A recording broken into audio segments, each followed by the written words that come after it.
నమో శ్రీనివాసాయ నమః. నమో వెంకటేశాయ నమః. అందరికీ నమస్కారం అండి. ప్రతిరోజు రాశి ఫలితాలు తెలుసుకోవడానికి ఇంకా మన ఛానల్ సబ్స్క్రైబ్ చేసుకోకపోతే ప్లీజ్ సబ్స్క్రైబ్ చేసుకోండి.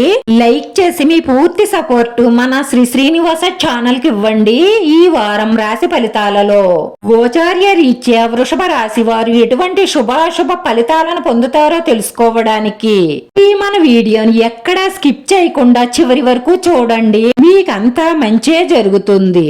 కుటుంబ పరిస్థితులన్నీ కూడా మీరు కోపావేశాలను తగ్గించుకొని శాంతంగా ఉండడం వల్ల మీ కుటుంబంలో ఆనందం వెల్లువిరుస్తుంది.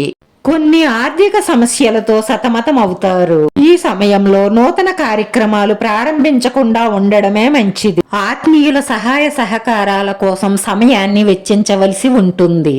స్థిరాస్తులకు సంబంధించిన సమస్యలు కొన్ని పరిష్కరించబడతాయి. నూతన గృహ కార్యక్రమాలపై శ్రద్ధ పెడతారు. ఆకస్మిక ధనలాభంతో ఆనందిస్తారు.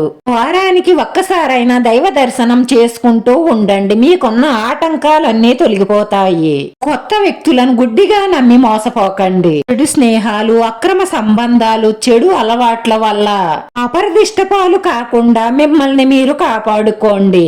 వాహన వస్త్రాభరణాల ప్రాప్తి కలదు.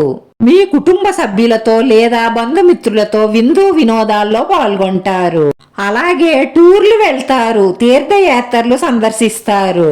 విద్యార్థులు విష్ణు సహస్రనామాన్ని పారాయణం చేయడం వల్ల మంచి విజయాలను సాధిస్తారు. వినోదం మరియు వ్యాపారంలో అభివృద్ధి ఉంటుంది. ఆర్థికంగా లాభదాయకంగా ఉంటుంది. సంఘంలో పేరు ప్రతిష్టలు పెరుగుతాయి.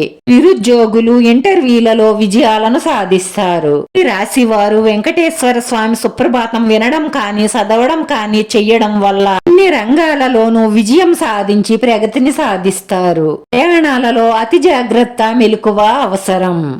ఆరోగ్యం పట్ల శ్రద్ధ వహించండి, లేదంటే చిన్న చిన్న అనారోగ్య సమస్యలు ఇబ్బంది పెడతాయి. స్త్రీలు చేసే వ్యవహారాలలో కొన్ని సమస్యలు ఎదురవుతాయి. ఈ వారంలో ఒక స్త్రీతో వారి మీద మీకున్న అభిప్రాయం గురించి వివరంగా చెప్తారు. అలా చెప్పిన తరువాత మీరు వారి నుంచి ఒక షాకింగ్ న్యూస్ వింటారు. ఈ వారంలో ఈ రాశి వారికి 90% అనుకూలమైన ఫలితాలే గోచరిస్తున్నాయి. రహస్య శత్రువుల పట్ల జాగ్రత్తగా ఉండడం అవసరం. ఎటువంటి సమస్యలు ఎదురైనప్పటికీ కూడా నిరుత్సాహపడకుండా ధైర్యంగా ముందుకు సాగండి. తట్టుకోలేని సమస్యలతో బాధపడుతున్న వారు ఈ చిన్న పరిహారం చెయ్యండి.